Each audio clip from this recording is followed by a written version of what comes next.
All right, taking it too far. Everyone, thank you for joining me this evening.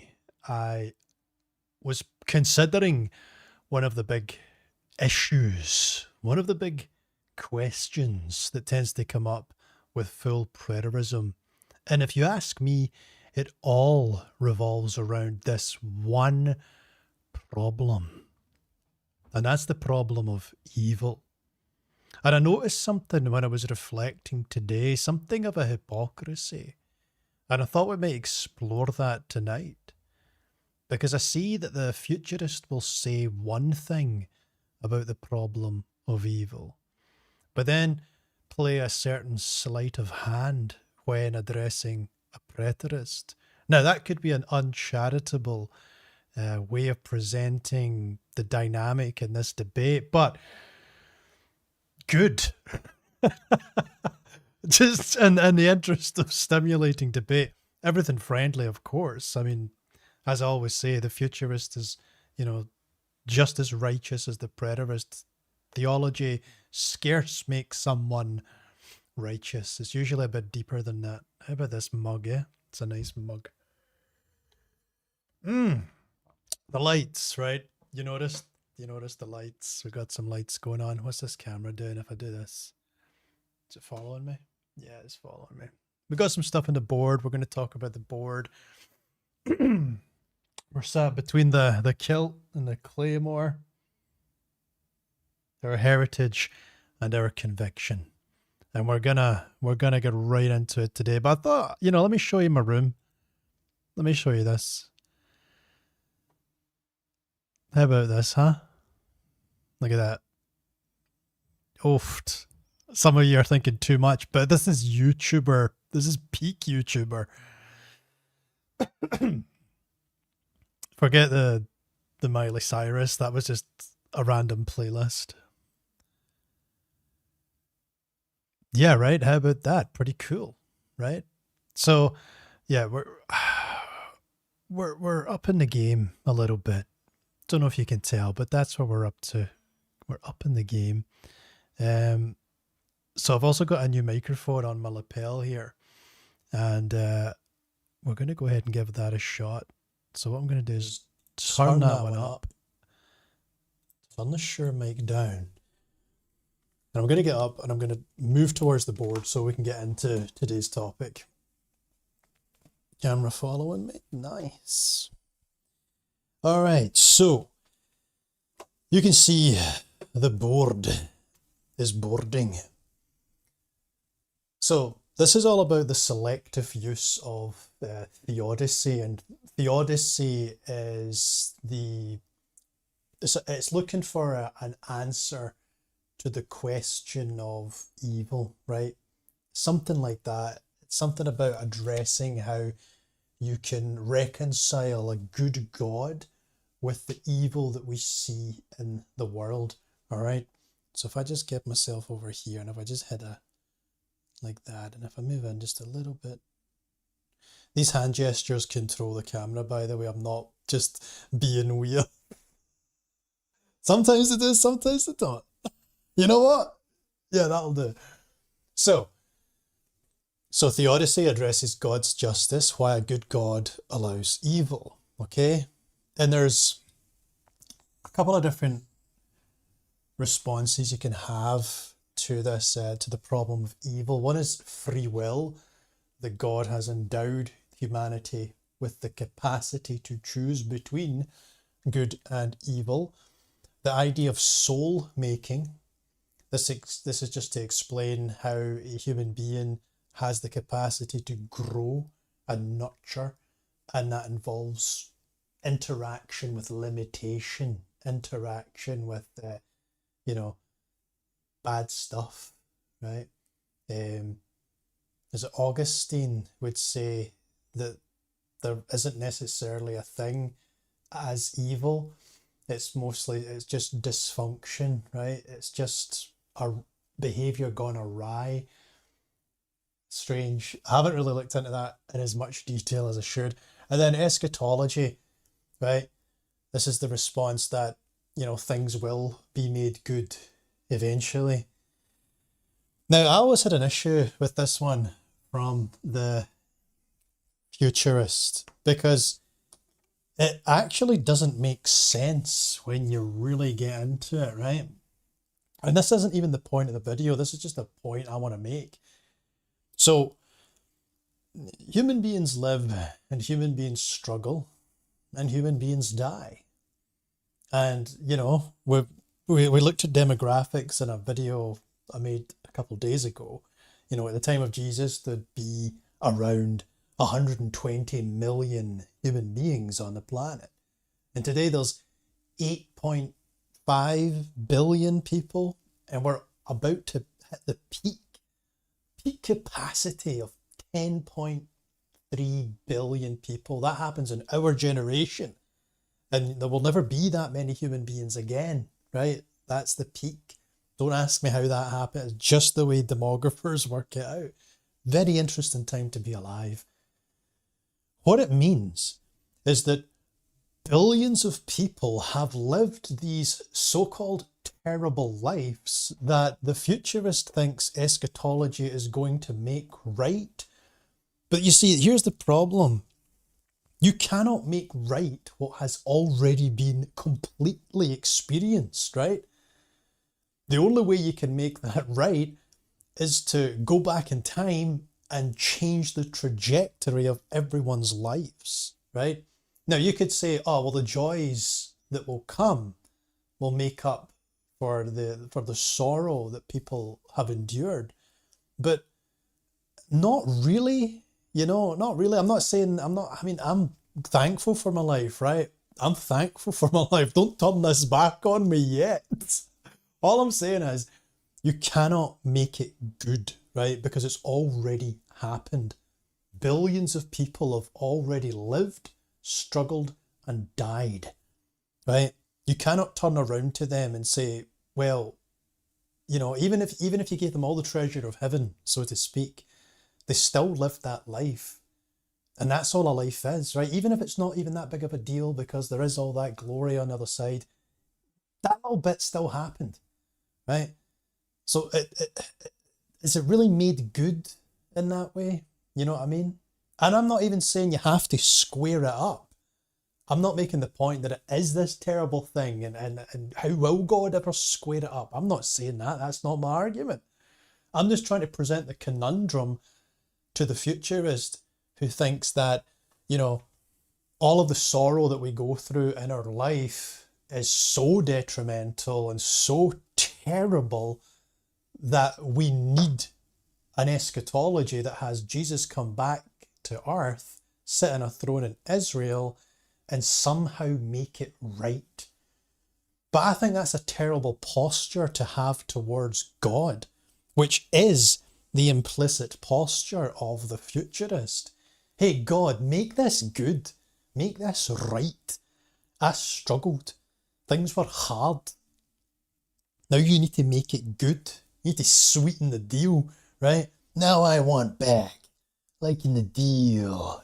Like, that's it. You know what I mean? It's like, what are we doing here? Like it's some kind of weird heist. But I don't think that's a good argument. I don't think that's a very Christian posture to have toward God, right? Oh, I was in some way indebted in my life. God, give me. You know what I mean? Make it good. What do you mean make it good? I've made the point. I've made the point.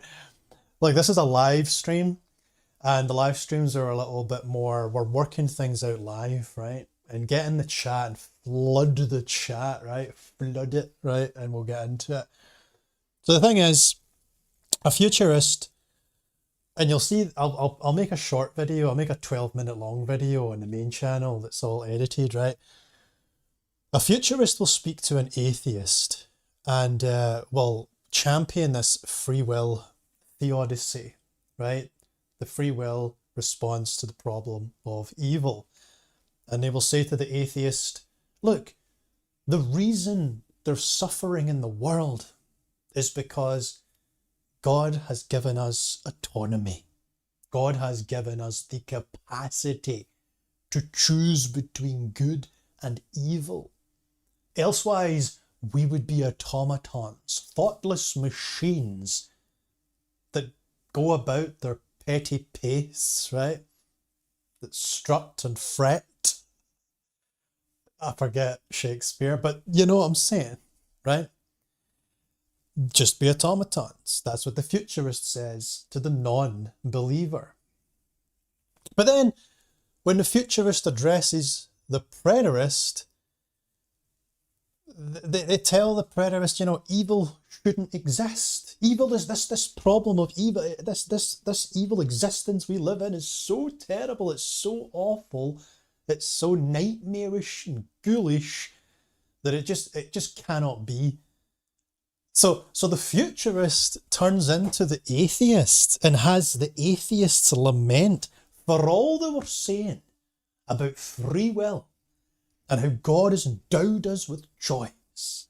They suddenly lose that and play this sleight of hand. Now, I'm not saying it's necessarily a contradiction to have all three of these, right, as part of your theology. They can be made to fit. But there's something going on here when the futurist says to the atheist about all this, you know, we get the free will, we get the choice, right? And then when it comes to the preterist, oh no, evil's so terrible, evil's so awful. And and if there was a second coming, if Jesus Christ had arrived, then there wouldn't be any evil on the planet, right? If Jesus came back, there would be no evil. But that goes back to my critique of inspiring philosophy. You know, his idea that Jesus Christ's return is conditional and it's based on consensus, so that if there's enough people who believe, Jesus will come back so that none should perish. Because when Jesus comes back, he's going to wipe out the whole planet. Well, at least those who don't believe. And it's like, well, that's diabolical. I think you've got it wrong. There was a covenantal judgment in 70 AD. That's the context. You're killing everyone now? It's like, no. The kingdom was inaugurated in the 1st century. And from then to now, we advance it, right? Through divine inspiration, industrialization, the potato coming from the Andes to Europe and fueling the modern world. Billions of people wouldn't be alive today without the potato. I'm 30% Irish, you know, I like my potatoes. All right, I'm getting off track. I'm getting off track with the potatoes. But look at this, right? They turn into the atheist. But look, I don't want to prod too hard at the futurist here, because they have built themselves up a little house of cards that just about holds, because they put together the free will, the soul making, and the eschatology. And the eschatology pretty much is like the eraser that rubs out the significance or the I don't know what it would be, some kind of a debt that's incurred. That's the thing as well. If Jesus Christ was paying the debt, right, of sin, then what are we doing if that's death, if that's biological death, and all those billions of people have died, some of them in more gruesome ways than crucifixion, right? Crucifixion's terrible, but there's cartels out there cutting people's faces. I'm getting all over the place. We're into potatoes, we're into Texas Chainsaw Massacre. What I'm trying to say is that if biological death was the cost, then we're all paying, right? If biological death was the cost, then we are all paying too. So that takes us into soteriology, right? The study of salvation, and it throws up some big question marks, I think, for the futurist. Not for me, right? That sounds too complicated for me, right? I mean, we'll do that one as well. That's another video. But I think that preterism succinctly resolves this tension. I really do. I think it solves it. How? I'll tell you how. By taking this free will, right, and showing that it is congruent with the new heaven and new earth, right? The futurist hinges free will and hinges soul making on this idea that the planet will fundamentally change, that the physics that rules this earth will change. Gravity will no longer pull towards the core of the earth, right? The seasons will no longer fluctuate between extreme temperatures, and our bodies will no longer feel disease, incur pain, and that's what they hinge, right? The soul making and the free will upon is a sort of what would you call it? A biological golden parachute, something like that. But the full preterist, and again, I'm working this all out live, right? Didn't write a script for this. Put a few scratchings on the board. Just really getting those excuses in for when this doesn't make sense. But what I'm saying, I'm trying, you're not listening. You're not listening. What I'm saying is that the preterist resolves this tension by not hinging free will and soul making on some cosmic eraser that doesn't really work unless you're going to erase the full experience of those human beings who have already died, who have already suffered.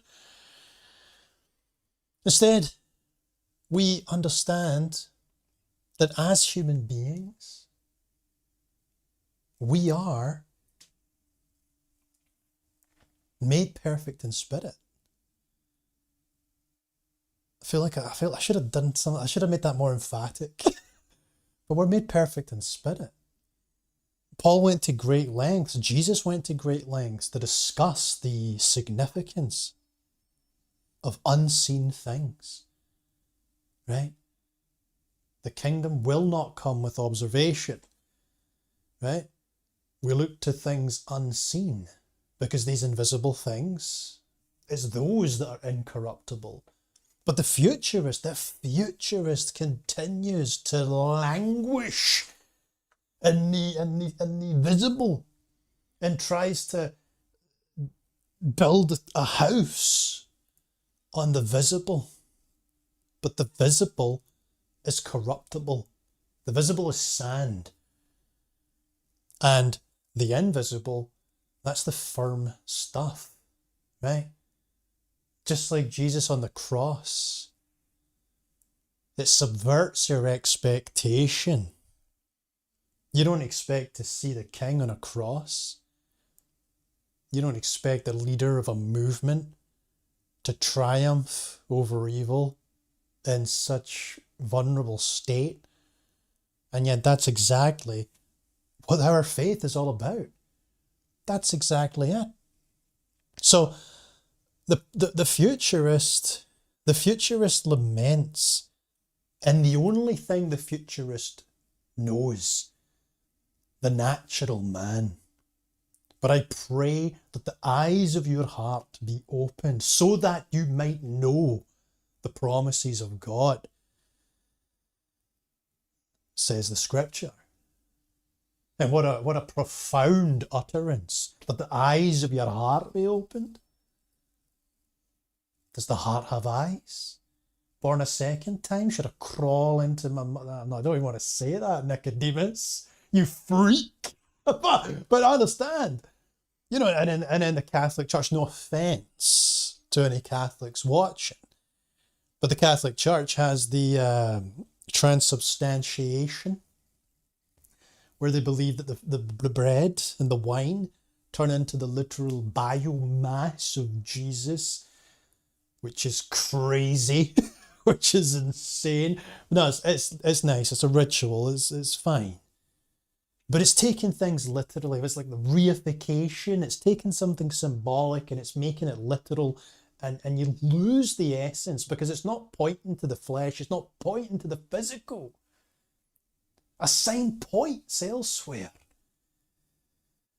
You don't go your holidays and then camp beside the signpost for the nice village. You go into the village. Or you should. You know, it's weird if you don't. So that's the idea, right? I've given you enough. I've given you the raw materials to make something of this, right? So I hope that chat is just filling up with people who are saying it better than me. But this is all going to go into a short video, guys. We're just going to hang out tonight. And yeah. There's going to be no chat, right? The chat's going to be empty. Now you better be chatting. I want to sit down and see what you have to say. So yeah, that's a tension that I've noticed, okay? And I don't want to be uncharitable about that, right? Because yes, the futurists give themselves the wiggle room of saying, right, boom, boom, boom, all compatible, right? And then they'll just play their hand depending on who they're talking to. Atheist, oh, don't worry about it. There's a good God, and a good God can still permit evil to happen, except he can't. And he has to change it desperately because this is terrible. But no, not you, atheist. I'm talking to the futurist now. I'm talking to the futurist now. Atheist, it's good. Atheist, it's, oh, God loves us. Ah, what? Oh, your knee hurts. Get away. Get away. But this is terrible. This life is awful. Please, Jesus, come and change the nature of reality. Futurist, go. I'm talking to the atheist, go. I'm talking to the preterist. Right? And it's like, come on, man. I see what you're doing. I see what you're doing, you hypocrite. You low-down dog. I'm only joking. You're not a low-down dog. But that's the argument, right? That's the argument. And guys, there's things happening in this world that we need to turn our attention to. But before we do that, is this thing going to follow me back? Hold on, I need to do one of these. Boom. Hit it with the scouts on her. Is it following me? It's not following me. Come on. Come on, camera. Give me 5. There we go. That's how you do it. Look at these lights. Huh? Can you see these lights? I've been busy. All right. Let me just... Okay. Should be a slightly richer sound coming from this microphone. There we go. That's this paint. It's not a tattoo. I was painting today. Right, let's just turn to the chat. See what's up. How you doing, everyone? Good to see you. Can't find the chat, but it's all good. There we go. Here we are. We have the chat. We're all good, right? How we doing, guys? Good to see you all. That's what I'm talking about. Regenerated Zed. Good to see you, my man. Coming in from San Antonio, Texas. What a rich history. Oh, yes.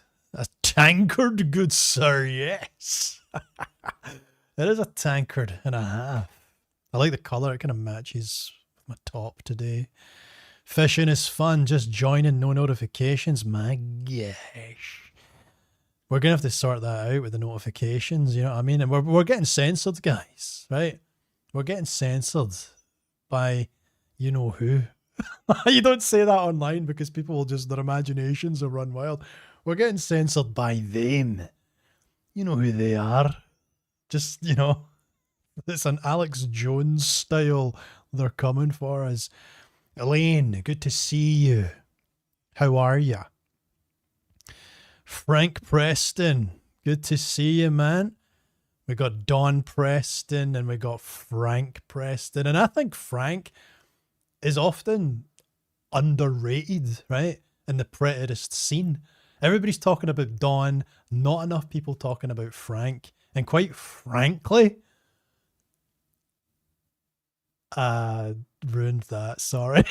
I was trying to be funny and I couldn't stick the landing. Even I was cringing at myself. I've often told people that we have to consider that heaven is still a place where we have free will. If God puts no trust in his holy ones, and we know that in Genesis we have 3 transgressions by sons of God. Yep, the garden, Genesis 6, 1-4, and Tower of Babel. Then we still have the ability to rebel in heaven. Just food for thought. Yeah, I think that there's such insight given you that you wouldn't, it wouldn't occur to you to rebel any, like a human being can rebel. I don't think you would do that, because I think the wisdom that you receive is transformative and yeah, just quite otherworldly. Like when you learn it, it changes you in ways that are, just immutable. But I think the idea that we have free will is certain, right? I think that's certain. I don't think just because we change where we are that we lose our capacity to think as individuals. I think we can certainly give over to a collective expression, but I think we are learning how to navigate existence with a certain degree of autonomy for a purpose, right? And we could speculate as to what that is, but what up? Mailbox, good to see you. Good to see you, my friend. Elaine says it's in the Bible from the book of Job that we get double for our trouble. Getting a little dubs for the trubs. You know what I'm saying? That's what I always say. I just say that sometimes. Transgression, yeah, we saw that one. We don't have free will, only freedom to choose. Freedom of choice. And that's pretty restrictive when it comes to all the grey areas of good and evil. That's an interesting one, Elaine. I tend to go with the idea of compatibilitism. It's called compatibilitism, where you can have a, omniscient God, but you still have free will. And it's sort of like just two parallels that track each other. Like, obviously God knows all things and has already seen the outcome, but it's more that God's capacity to observe is unobstructed by time, so that we can, in a collaborative, creative endeavor, progress through existence with the watchful eye of God, ministering and being present. And it doesn't contradict free will, because God is in us and we express ourselves as particulates of God. So it's all sort of just flowing. If in doubt, make a sound effect. That's how you win the debate, Elaine. There we go. Mailbox asking about San Antonio preterist churches. I bet you that's a difficult one to find. If there is no free will, then what's the point of a free will offering? Good question. And no, he hasn't found any of those churches. Yep. Guys, we're going to have to do it somehow. We're going to have to establish a San Antonio preterist church. After the destruction of Israel, all things are lawful, but not all things are beneficial. I tend to watch Berean Bible Church in Virginia on Sundays. Yeah, I've seen that one. Yeah, the Berean Bible Church. If we have no free will, then why would Job say that God does not trust his holy ones? If he controlled us, then he would trust us because we could never go outside of his will. Yeah, that's it, right? If God had us locked down, then it makes you wonder about responsibility, right? Because if we have just been wound up, say the idea of was it scientific determinism, and every atom cascades into the next atom, and like falling dominoes, here we are, and we don't actually elect to do one thing or the other. We just respond to uh, impulses in the body, chemicals and hormones exchanging. And so, can we even be judged? And what does that mean for God as well? Right? But I think if God is a free, autonomous being, then he could certainly work that freedom and that autonomy into the stuff of his creation, right? Come on. Come on, no. I think so. Futurists lump in a end of evil with the end of death. The Bible never teaches an end of evil. You know what? That will inform my video mailbox. Thank you for that insight, and take credit for it when that video comes out. Yeah, evil's end is a futurist fantasy. Right, because evil, the aberration of good or to do something wayward, is a necessary feature of freedom. Really, that's it at the end of the day. It's a necessary feature of freedom. I think, anyway. Yeah, Elaine says that she's a futurist. Sorry, she didn't. She doesn't. She doesn't. I'm slandering her. She said she's a universalist, which is not the same thing. So Elaine said she's a serial killer. Okay. All right. I'm only joking. She never said that, right? When Jesus came, he came for the house of Israel. The whole book is to Israel, except Paul working his stuff out. Yeah. Well, that's true. You know, I mean, I would agree with that. I'm cautious though, right? Because you get people who go Israel only, and you need to be careful with how you define Israel only, right? Because sure, Israel only, there's a lot of specific stuff to Israel, but I think you have to be an atheist if you're one of these people who says, and that's it, God stopped caring about humanity at that point. Because then I'm like, well, what's God then? Is God just the God of the Jews and that's it? You know? So the Israel only people don't have a good concept of God, right? Because God transcends the Hebrew people, right? I mean, there's a whole universe out there depending on your cosmological model. So come on now. Yep. Go even deeper. It is God's will that none should perish. Either A, everyone goes to heaven, or B, God's will is not completely fulfilled. Right. It's interesting, right? It's a really good point. It's a good thought-provoking question. Food for thought. Feel free to prove it wrong. I wish you would, because it's uncomfortable to think. Yeah, and I truly believe it is God's will that none should perish. And then it's just like working on your definitions, right? The definition of perish.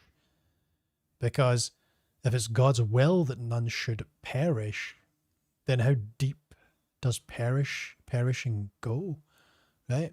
There must be a perishing that's more perished than death of the biological form, so to speak.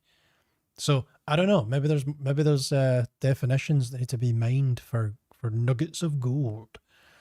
Yeah, being a universalist, Elaine says, not a serial killer. Okay.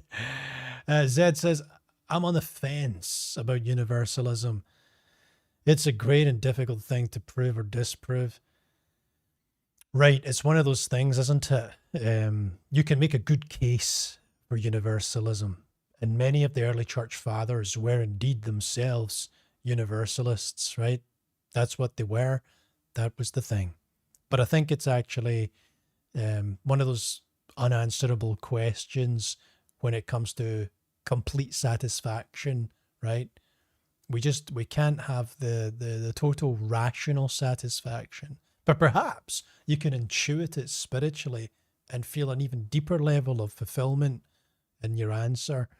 It's not something I have the fullest of confidence to answer, but I do weigh towards universalism, right?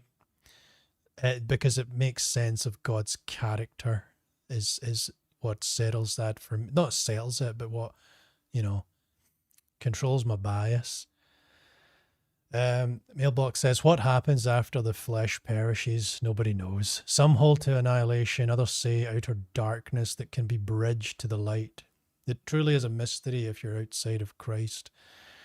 And I think there's a good point to be made there, because I think, Mailbox, you're right that when someone does give over to the other side and leaves behind their corporeal form, there's an easier way to say that. When someone dies, they don't necessarily automatically choose God, right? They could still choose their own wayward machinations and find themselves under the ministry of death, right? They could find themselves in that outer darkness in which there is no real sustenance, so to speak. And then I think it's just a case of the person becomes destroyed. And what I mean by that is the nasty elements of the person, so that whatever's left of them at the end of that journey into darkness is just this raw base help, just a cry out for help, which is, you know, a place of humility, which I think ultimately kickstarts them back into the direction of light. And it's not to say that they get some big glorious entrance, but, you know, I think they will find their way, God willing, right? And if me and you in the chat can sit and think, you know, gosh, you know, I really would like it if human souls could all develop. If we can work that out between ourselves and reach that consensus, I can't imagine that God would be like, no, absolutely not. Can't happen that way. But why? Why can't it happen that way? I feel like it can, and I'm not that sophisticated. But then the idea is that God is so sophisticated that he understands why it cannot happen. But I just think that's a really weird way to look at God, right? God is so great, he justifies restrictive horribleness, right? I think it's the opposite. God is so great that, you know, where can you flee from his presence? There's just, you know, there's something incredible about God, and he's always more amazing and more awesome and more lovely. It's not that he's so great, he's less lovely. Right? We do that. We play those weird games because as human beings, we're so hardwired to discern deception and manipulation, and even to do that, to do manipulation, to do deception. So, yeah, I think God is always better than. Not so great, he's worse than, but so great and better than and beyond our wildest imaginations. Yes, I like that. The believer know when the flesh perishes, they will be present with the Lord, with God. And another thing, I'm still studying annihilation versus other beliefs. Yeah, Zed, it's a good question. Eternal conscious torment seems unjust. It does. Eternal conscious torment is a fiction. I believe it's a true fiction insofar as it's conceived as a torture chamber presided over by God. I believe in torture chambers presided over by yourself, because I've been in one myself and I put myself in it. And I think that's what other people will experience too. One of the kind of purgative experiences that people have when they go into the next life. And I don't think it's for everyone. I think it's for people who never stopped to think about this. But our actions and our words have impacts on this earth. And people have said that in multiple people from different walks of life, different classes, different races, different cultures, different continents, right? That they've died and then they've experienced every negative ripple effect that they've had in terms of a word they said, and they could feel how it really hurt someone's feelings, and just all the nasty stuff they did in their lives, and it made them feel terrible. And the thing is, no one was judging. It was all just them looking in at themselves, and there was no one to explain yourself to afterwards. You were just left to sit with this. I did these things, and learn from it, really. It was like a review of data. But these people would also see some of the good things that they did as well. But they would describe the negative side of that as like a hell, as, going through fire. And yeah, that was really interesting to learn about.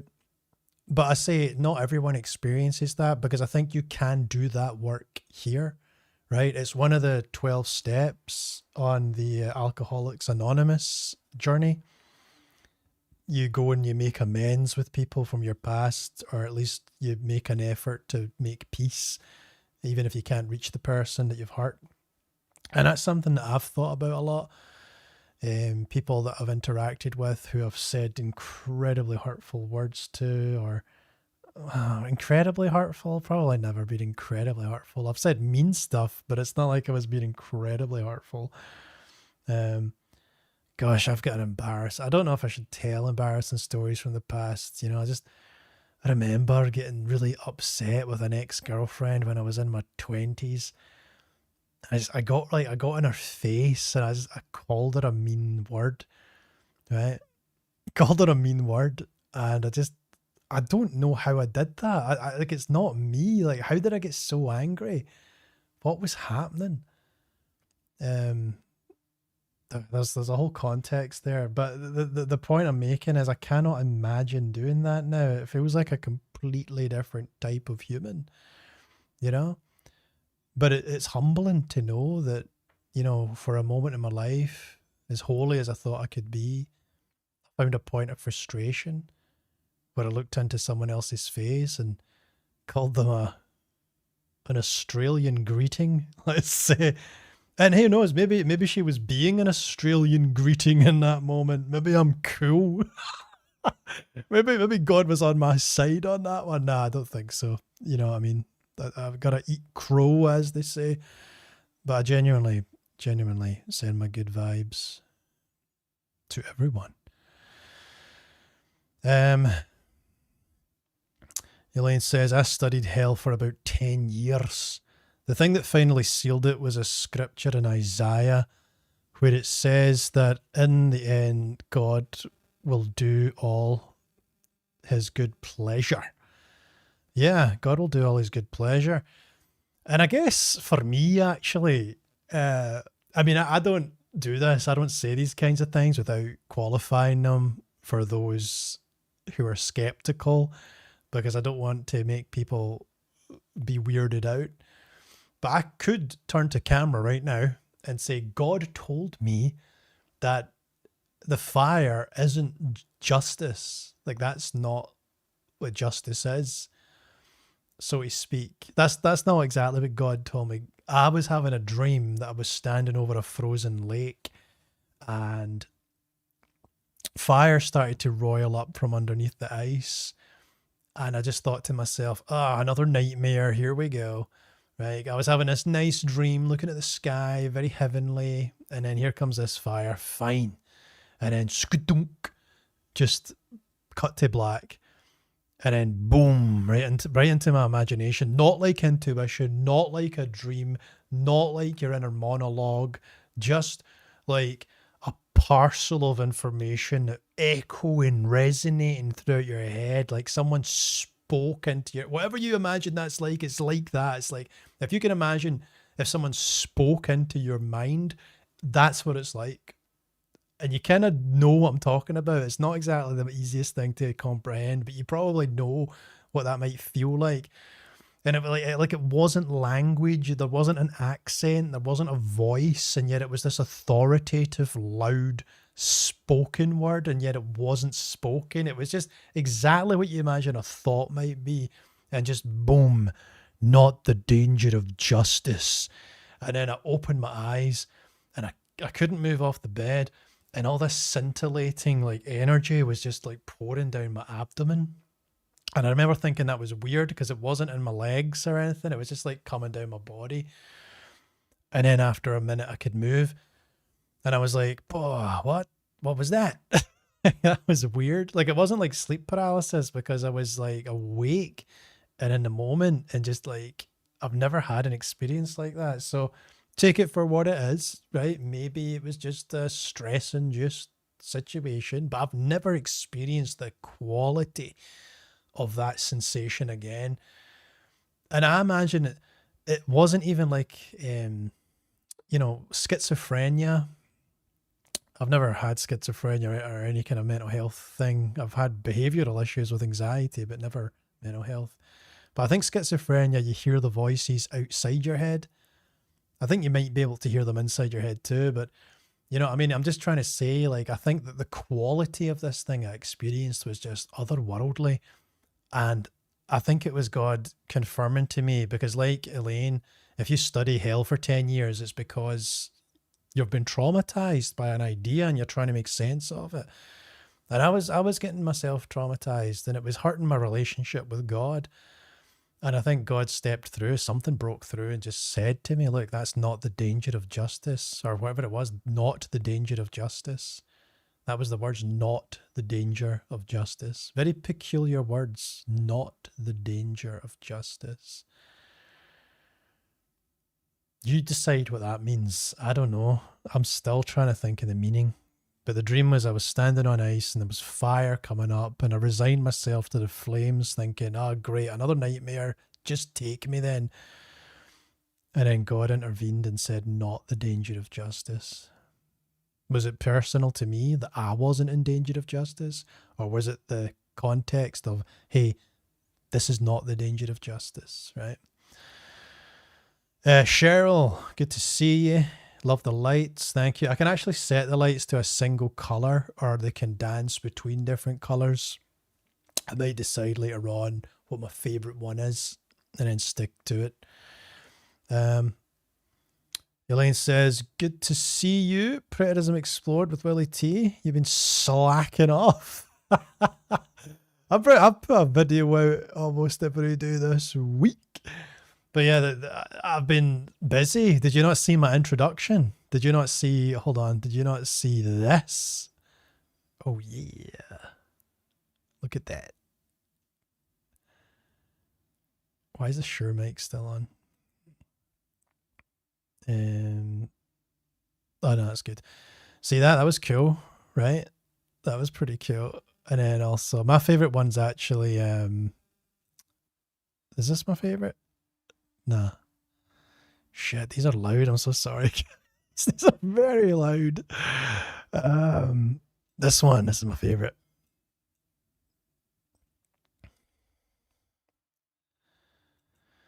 Yeah, so I've got all these introductions so that when I start making my recorded videos, my edited videos, they can start off with that title screen, and that's going to be the sort of the branding, so to speak. Yeah, that would be pretty cool. Yeah, also the last chapter of Leviticus says that when God devotes to destruction, they're holy, and that seem like he kills them to cleanse them, to bring them into his service, which seems merciful to me. I mean, there is a mercy extended in that regard, isn't there? It's an interesting one.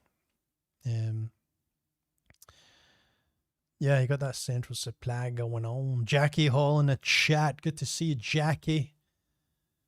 A queen among preterists. How do you feel about people dressed as frogs using humor to resist the National Guard in Portland? It's a good question, Jackie, and I'm glad finally someone has asked me about this, because you might not understand, you might not know this about me, you might know this about me. I'm a frogman, right? What does that mean? I'm a frogman. Well, in America, that refers to the Marines, I'm sure. But when I say it, it means I love the frog. I'm going to show you a picture on my phone right now. Um, just so you know where I'm coming from, just so you know that, you know, I'm a man of my word when it comes to these things. You see that there? Those are my frogs. Those are my frogs. I've actually got more than that. I currently own 30 frogs, and I'll explain why. I was going to walk in the spring, and I came across a puddle, an ephemeral puddle, which means it was going to dry out. So I scooped up a tiny amount of frog spawn, and it turned out to be like 50. So I reared them as tadpoles, fed them, etc. Got them kind of strong and young. And you might think, right, great, let them go. No. So from a single clutch, or rather, yeah, I think it's a single clutch, but you know, a frog will lay about 2,000 eggs, okay? Now, of that 2,000, how many do you think survive the first year? One, right? One. So I thought to myself, well, instead of just throwing these all to the birds, I'm going to feed them and make them the biggest, strongest, most roided up frogs I possibly can.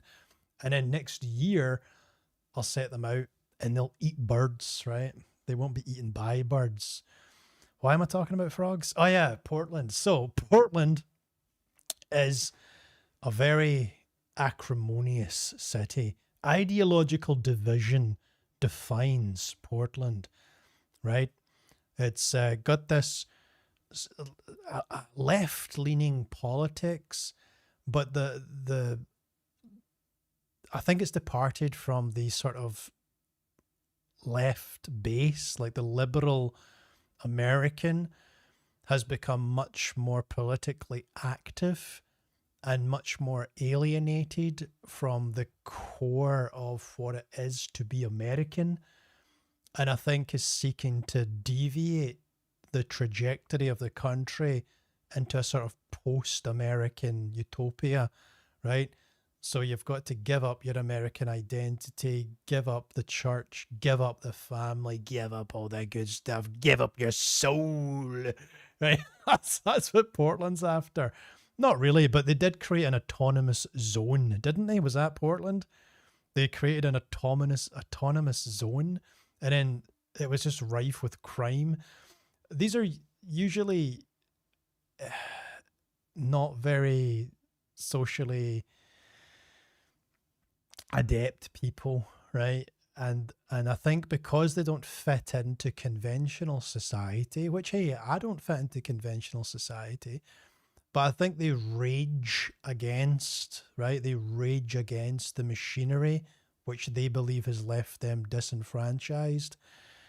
But I think in doing that, they knock over a lot of fences without first asking, what was that fence for?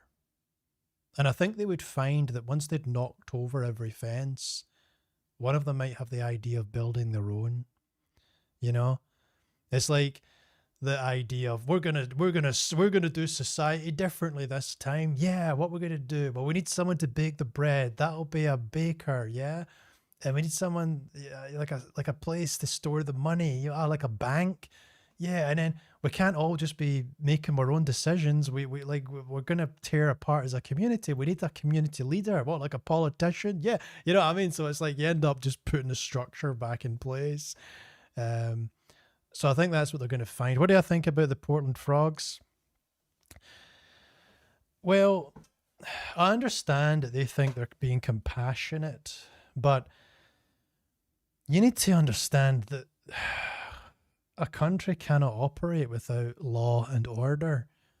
And I think Portland has a reputation for being, you know, lawless with regards to its autonomous zones. And I think there's multiple supermarkets closing down in Portland because they can't trust the population not to rob them.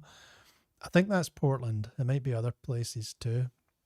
But I think there's too much crime. And as much as I appreciate frogs, I think the Alex Jones assessment works here. You know, they're turning the freaking frogs liberal. Nah, it's fine. I just, mixed bag. It's a mixed bag there. Elaine says there's no law, so no sin on the other side. Well, there you go, yeah. And I guess, Elaine, when you think about that, there's no law, so there's no sin.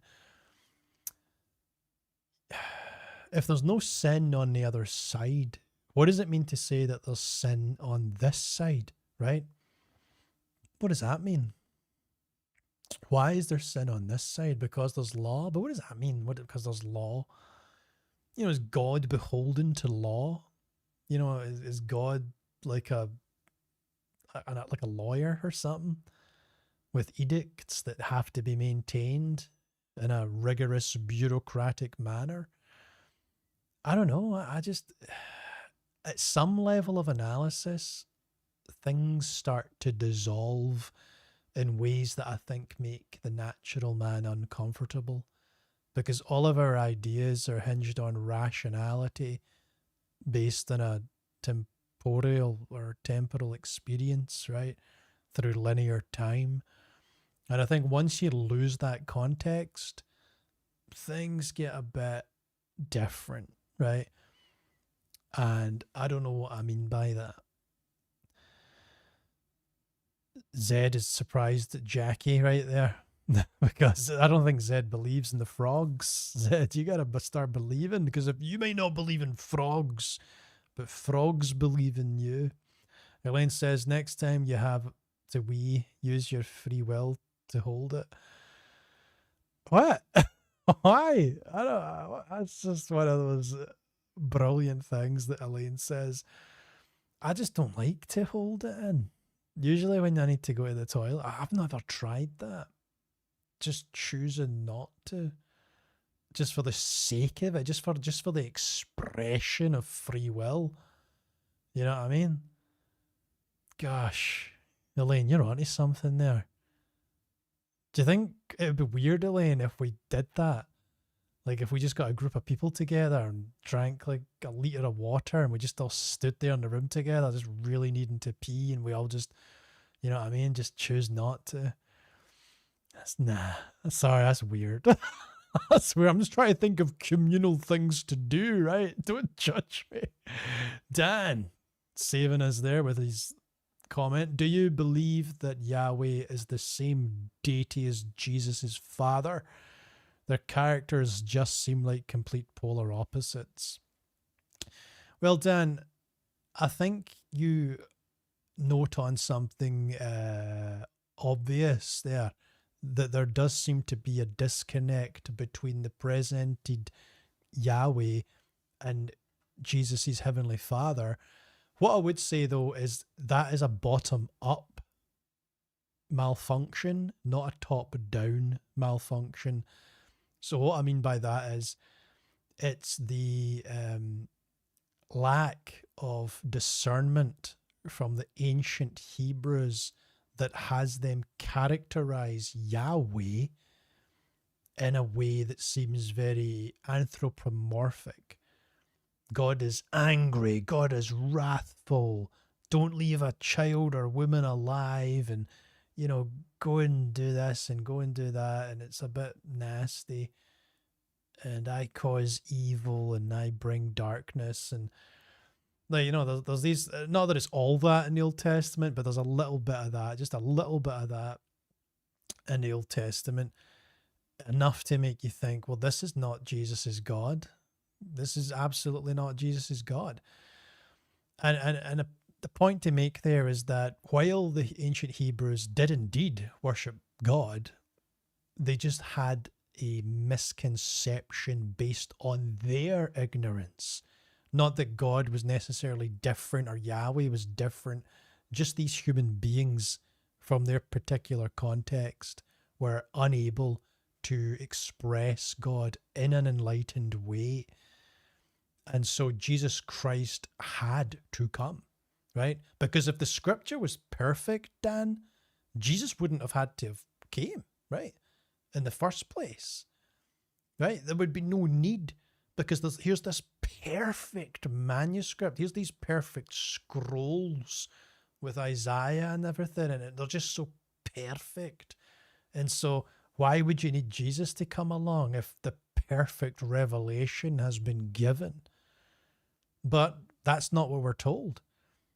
You know, Jesus tells us that he is the way, the truth, and the life, that he is the word of God, that, you know, we're learning the epistles that the Old Testament was this dim lens, and that Jesus came to highly resolve the picture of God and present something a bit more refined.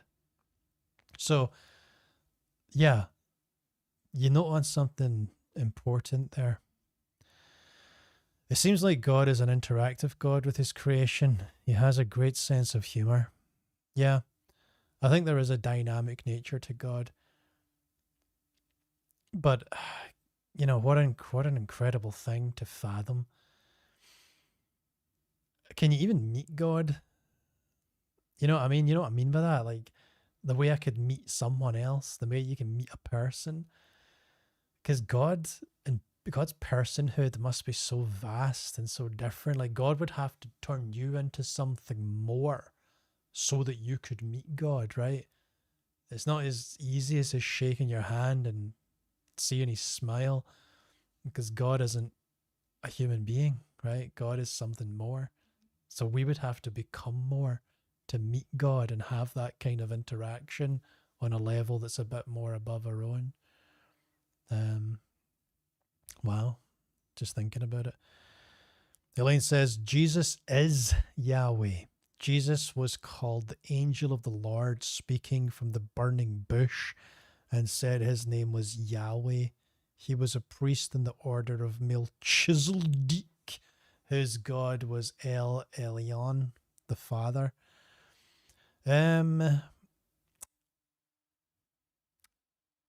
No, I mean, yeah, maybe, but no, I mean, possibly. I do believe that Jesus prayed for that oneness with God. You and I are one, but he also invited humanity into that oneness, I think. So I don't really cut lines that way anymore. You know, Jesus of Nazareth, I think, is from a place and time, but certainly was endowed with the Spirit, and that Spirit is the essence of God. So I'm happy to leave that kind of vague these days and not necessarily say, you know, anything short of Unitarianism is wrong. I'm happy to say, look, there's a wonderful spiritual floofiness to it all, and you find the words that make it resonate most with you, insofar as that doesn't take you off the path of righteousness, right? Because we're never all going to understand things with the same head knowledge. Does someone with learning difficulties go to hell because they don't have a good theology? Or is it a sliding scale of judgment? And if you do have an IQ at a certain level and you don't learn proper theology, God sends you to hell. It's like, come on, what are we doing? What are we saying? Mailbox says, all the nations flowed to Israel, 70 nations. Elaine says, it's not Israel only because of the parable where the king left his vineyard to a people and they killed the prophet's son. So king would give it to other peoples as, yeah, I mean, the Israel only people are quite good at defining their terms so that the Bible never makes reference to a Gentile. It's quite the game, but they do it well. I will say that. I mean, it's very thought provoking, but I think that's just because you know, it is very Israeli centric, and you have to have a spiritual intuition or a measure of faith to believe in a transcendent God to facilitate um, the faith of a Christian. Yahweh the Father, Yahweh the Son, and Yahweh the Spirit. There we go. Plus, Jesus preached to Israel and showed them how ridiculous the law was and introduced the new covenant, which is like Paul's summation. Jesus isn't happy about the way they misinterpreted him in the Old Testament. Woe to those scribes and such. Absolutely. Mailbox says, he's very patient and merciful. So many Christians don't truly know him. No, that's true. Lots of Christians don't know him. Lots of other people don't know him either, you know. I'm trying to work out, like, because you can meet someone of a godly character, but what if someone is just through genetics got all these nice qualities to them, right? What if they're just genetically inclined or predisposed to generosity and patience and kindness? You know, you have people who are genetically predisposed to psychopathy and sociopathy, right? Psychopaths. Well, what if there's people who are on the other extreme and are born with these incredibly saintly traits? Do we judge them less? Like, do we say, well, they're not really good. They're neutral is just very God-centered. They're not actively repenting and changing and transforming through the renewal of their mind. Like, they're just born that way. Therefore, they're less righteous. Would you do that? Would you say that? I don't know if I would say that. It's just a precious gift, I suppose. But I don't know if anyone can be born.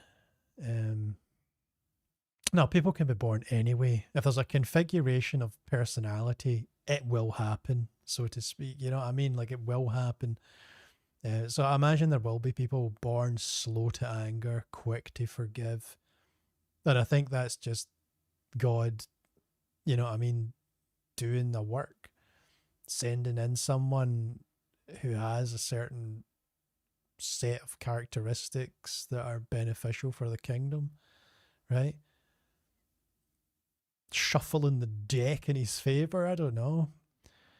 Whom the Son sets free is free indeed. I keep feeling pushed and guilty to write my book. Well, Elaine, I hope you do write your book. In fact, let's write some books, Elaine. Let's say the 70th. Let's say the 27th. Let's try and get started on the 27th. By the way, talking about books, I got my very first royalties check for these books, and it looks like we've sold, including ebooks, almost 100 of these books. Now I know what you're like. Some of these are, I don't know how much it is, like $24 or something for a copy. So you might be thinking, you sold 100 copies and it's $24 per copy. You must have like $2,000 then out of this. No, I don't. I got a royalty check for $116. That's how much. So I make about $1 per sale. So I can no longer say I've not made any money off of these books. I've made $116. And maybe you should decide, as my audience, what we should do with those funds, right? Is there a charity? Is there a member of the chat who's literally dying right now who needs $116? Let me know. Let me. Or maybe that's a bad idea. Maybe that's a bad idea, asking people what to do with it. You let me know. You let me know what I should do with that. But as I always say, it's not about the money. It's about the message. And on that point, I was listening to a song that had that, but I don't think I can find this song anymore. What was it called? Is it this one here? Whoa, that's way too loud.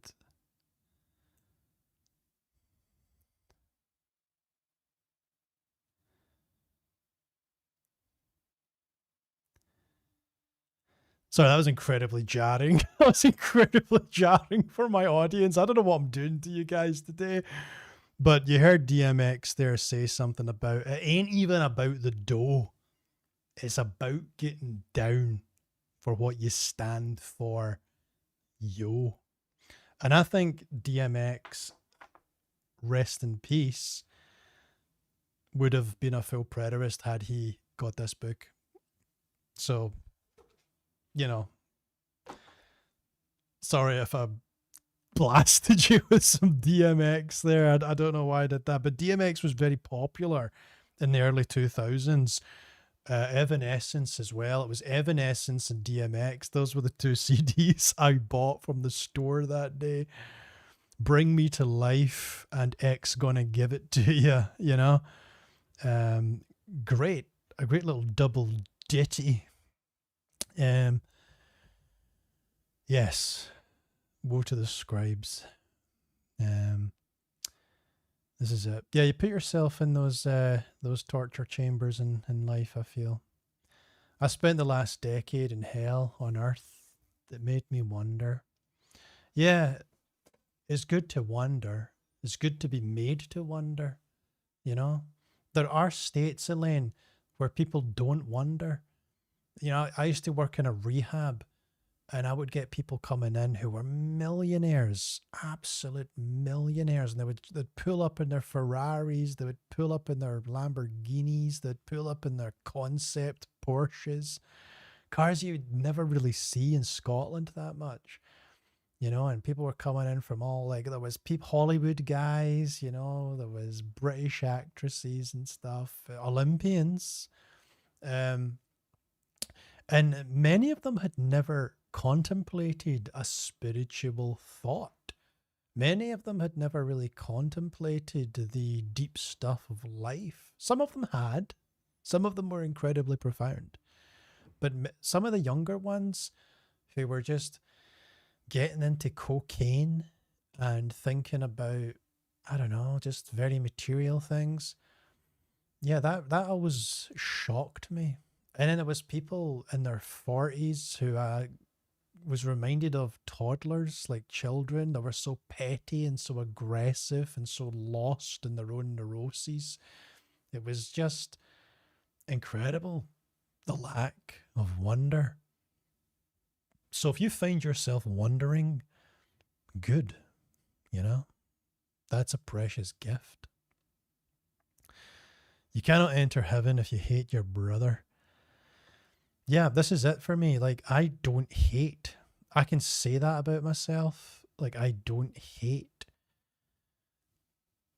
And I don't know how rare that is, but I literally don't have an enemy. I mean, some of that might just be sheltered, right? I know some people have been really, really betrayed horribly, and maybe I haven't. So I don't get to sit here and say, I don't hate anyone. And it's like, bro, you haven't lived, right? You don't know the kind of people that are out there that'll screw you. I did have a mentor once when I was a teacher, and I required her to sign me off to say I was doing a good job to progress through my training. And this one mentor was just an absolute adversary, right? A Hasatan.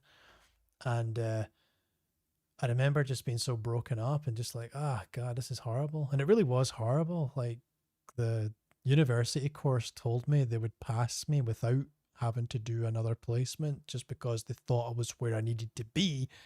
And that experience was just hell. But I ended up doing another placement and it was good. They were all great. I did about 4 or 5, and it was just this one was so terrible. So crazy. Like, I'd never spoken to an adult or been spoken to by an adult in such a weird way, you know? Like, I've never had to tell someone that I was disappointed in them for their conduct. You know, and to have an adult tell lies about you, it almost sounds fictional, always sounds dramatic, but there's people out there, there's adults who will lie about other adults. There's really petty people out there. Like, I remember I was driving to work one day and there was a Tesla in front of me, and I drove forward, probably going about 4 miles an hour, and I hit it, but there was no damage at all. And then the guy sued me twice for a broken neck. I was like, he didn't get anywhere. He didn't get anywhere with it. The insurance company handled it. But I thought to myself, this guy, you know what I mean? Like, there's terrible people out there, but you send them love, right? You understand that they're just human beings, and they would have been you had you been born into their experience. So love yourself by loving them. You know what I mean? Grady, good to see Grady. Grady in the chat. We got Grady. We got Grady here. And it is a deal. Elaine and the Word of El are Yahweh. At the incarnation, Father and Son are Yahweh. And Yahweh is Spirit. Just my view. The two that are the one Yahweh, that is Spirit. Elaine says, the kingdom of heaven is within.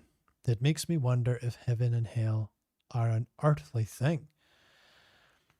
And yes, Elaine, I think heaven and hell are an earthly thing. Don't know why that reminds me of a 30 Seconds to Mars song. Heaven and hell. Yeah, it's like heaven and hell. They're both earthly. You can exist in a state right here, right now. I had to tell all the hate. So I had to let all the hate go and forgive. And I found full preterism can see. Then I found full preterism and can see that I'm in heaven. Yeah, good stuff. You know, I think that's a really profound thing to do, is to have that introspection, to decide to let go, because you maybe don't have the words, but you intuitively understand as you move closer to God that there's things holding you back, and it's those resentments, it's that hatred, it's that accusation towards the other. And you recognize, well, my relationship with God is such that I believe God forgives me. And if God can forgive me, then I should be able to forgive other people, because I'm trying to emulate the character. I'm trying to move forward and progress into God. Part of that journey is to take those behaviors that are being modeled through Christ and walk in them. And then by doing that, by internalizing the words, remember we spoke about that Sapir-Whorf hypothesis, that by learning a new language, it changes the way you think. But by learning the word of God, it changes the way you operate. Your heart and your mind change. Your behavior changes. And so you start to forgive, right? As you move closer to God. And there's something so profound about that. Elaine says, yeah, I do know what it's like when God makes a thought rise. Yeah, God makes a thought rise, right? And that's what happened to me that time. It can be a frightening thing. Yeah, anything that's outside of the norm is frightening. I've prayed for signs before and then took it back and said, no, actually, that would freak me out, man. You know what I mean? But, hey. Grady says, I don't mean Elaine and the word of El or Yahweh. El and the word of El or Yahweh, not Elaine. I love Elaine, but she isn't God. Yeah, I just took that in stride. When you said Elaine was also God, I thought you were being like poetic. Like, Elaine, even you are God. I suppose we're all of one spirit in a way. But I didn't realize Elaine was part of the Godhead. So Elaine, I take back any any harsh words. I think I said you were a serial killer earlier in the chat. Take that back. I don't want to blaspheme Elaine. Yeah, I had a friend with schizophrenia, and he saw and heard what looked like real people. Lake of Fire is purifying. Yeah, I wouldn't make a spa. Imagine you owned a spa and you called it the Lake of Fire, and you're like, hey, it's purifying. You know what I mean? It's going to clear your pores. That's I mean, I don't know what to make of that. Is it good marketing? It's probably good marketing for like death metal fans and stuff, but otherwise, I don't know if you're going to see much business. Yep, I like it. Beautiful introduction. There we go. We can't hear the sound effects. You can't hear the sound effects? Oh, man. It's probably because did I turn something down or something? Oh, yeah. Is it because of the audio here?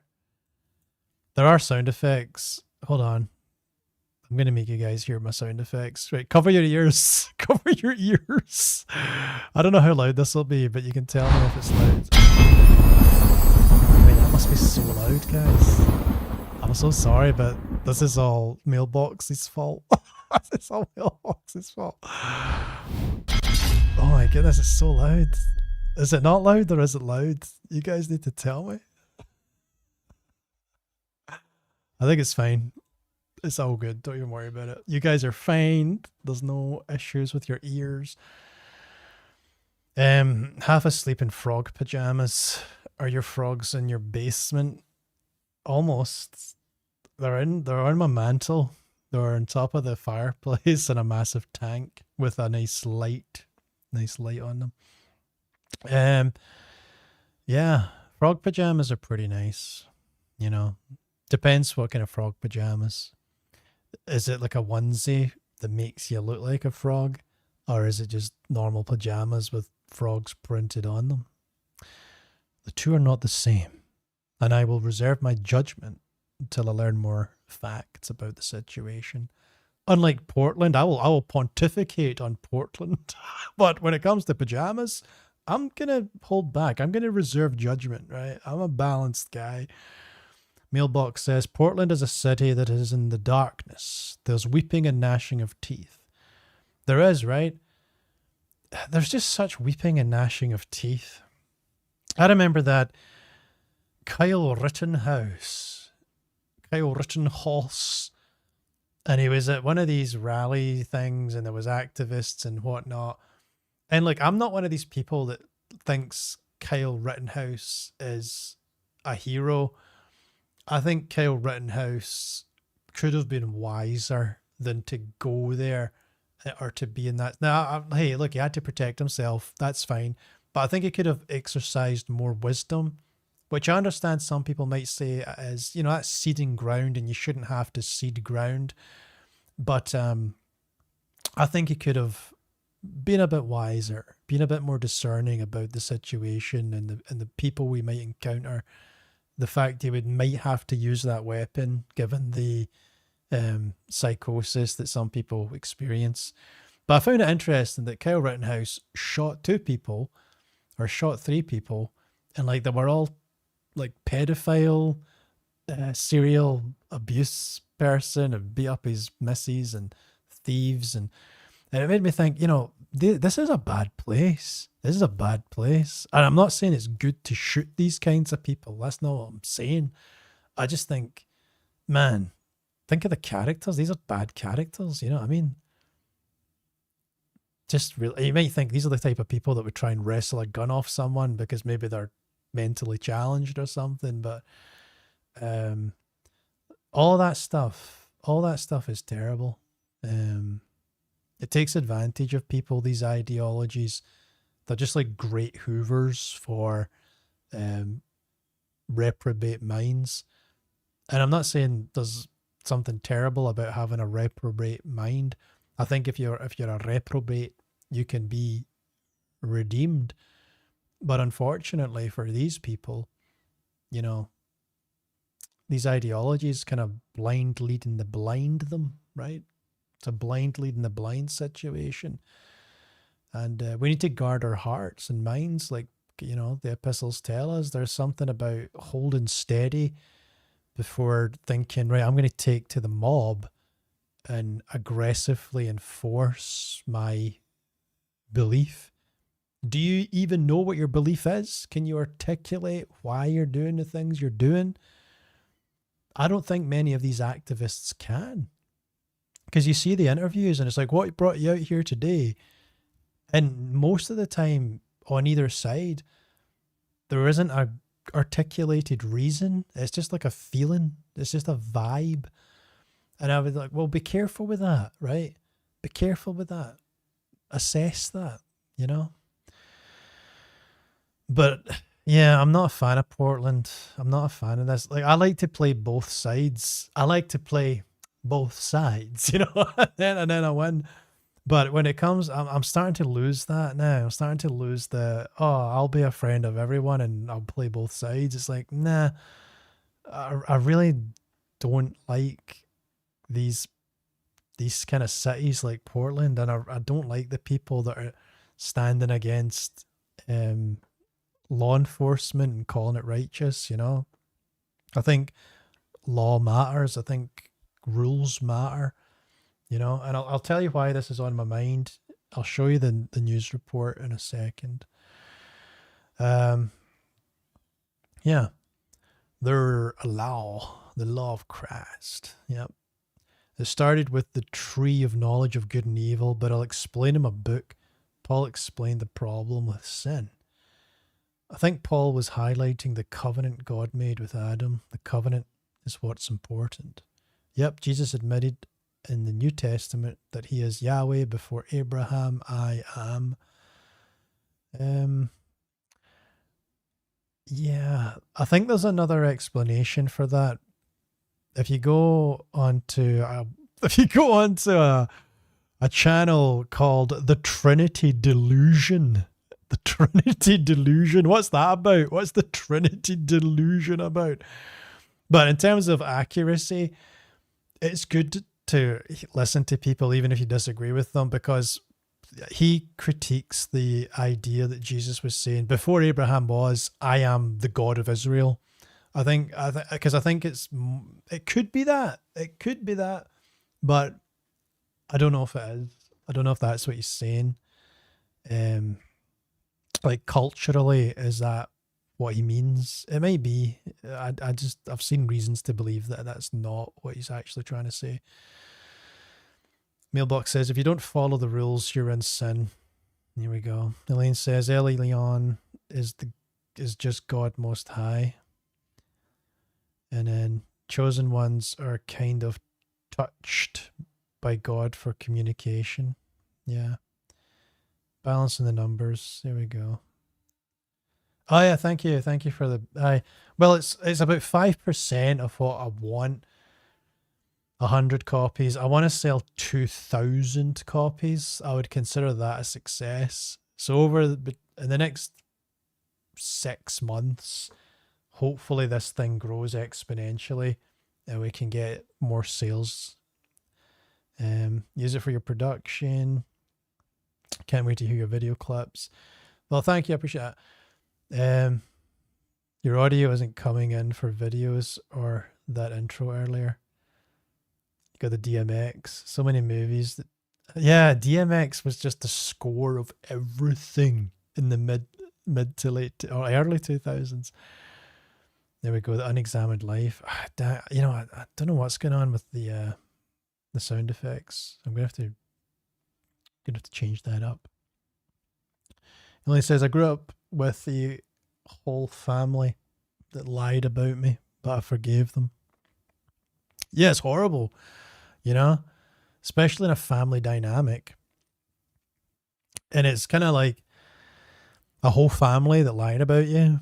Like, you're the drama. Right? You're the drama joking. But you know what I mean? It's easy to come away with that. But the thing is, people can conspire, and it's truly evil, isn't it? When a group of people conspire to do bad, you know, it's not just about the one villain. It's where there's a group, then it can really suck. Mailbox says, I fear that so many adults are becoming like children. Society seems to be regressing. Yes, I think the eternal child, or the kind of Peter Pan idea, is very much out there now. You know, I think it's something I was told as well. Like all my aunties and stuff always told, oh, you got all the time in the world. You have all the time in the world. Don't rush. It's like, I don't think we got all the time in the world. I think we should, you know, prioritize things. And actually, they would say that about finding a partner and stuff. Like, oh, you don't need a girlfriend yet. You know what I mean? I'm just like, well, the Mormons do. I mean, all the Mormons are married by their early 20s and have like 3 kids by 25. It's like, that probably is a better way to do it while you've still got energy, you know, to raise your kids. But I know many people do it much older, but it's not ideal. And then you get a lot of people that just decided they're not gonna, you know, participate in life in a kind of traditional manner. They might just live to satiate themselves or pursue goals with their life. But I mean, I would have a family if I had certain things. What's happening in society today is people cannot get houses, and not getting a house is one of the biggest factors that precludes family life. Because what am I going to do, you know, with a family right now? You know, I've moved back into the family home. I can't have a family here, you know. It's a tight spot. It's a tight spot. Elaine says, that's what makes forgiveness so possible. Compassion for self and others is the same, and it all starts with Christ. Hallelujah. Elaine says, it's not a spa, but I think it's the Holy Spirit fire. There we go. It worked. Half asleep in frog pajamas is a Tom Robbins a good un. Yep. Tom Robbins, little T-Robs. It's a Tom Robbins book. That makes more sense. Mailbox says, God ate food with so many Old Testament prophets. Nobody has seen the Father. So who did they eat with? Jesus was all over the Old Testament. Yeah. Well, this is it. If you go to the Trinity Delusion YouTube, he's got a persuasive response for every single instance that you would say was Jesus. He has a very persuasive answer. I'm not coming down hard line on any of it, right? That sounds like a good thing. It sounds good. It's like a good idea that Jesus was there dining with people in the Old Testament. Why not? Right? Outside of space and time, anything's possible with God. It could have been. But if there's a better reason supplied by someone, and I don't know if there is anymore because it's been a while, I need to go back and watch those videos. They were narcissists. I was the scapegoat. Yeah, having a narcissistic family is probably definitely going to wear on you and test your forgiveness. But it is one of those things, you know, it's a lesson, right? It's one of those things that makes you wonder. Just like I wonder about my sound effects not really working so well. So this is something I wanted to share, right? In Birmingham in England, there was going to be a football match between the Maccabi Tel Aviv football team and some other one, Aston Villa. There you go. But the fans were banned, right? And obviously the fans are Jewish. So you think Portland's bad? We banned Jews from Birmingham. Now, if you don't know Birmingham in England, it's one of the most, it's what they would call one of the most diverse cities in the country. But the issue with that, so that's the wrong thing. The issue with that is that when you have great diversity instead of unity, you bring in people who have unresolved conflicts, because human beings hate each other. They do. That's what they do. They hate one another. They shouldn't. They're called not to. But when you put them in a concentrated place, and by the way, Birmingham has enclaves. So there's certain areas that are 90% one ethnicity. So it's like, here's the Muslims, here's the Sikhs, here's the Irish, here's the Somalians, here's the, I mean, it's kind of a very peculiar place. And the reason the Jews were banned is because there's demographics in Birmingham who will attack them. The police said it wasn't safe for Jews to come to Birmingham to support their team. So understand what's happening here. This is the United Kingdom.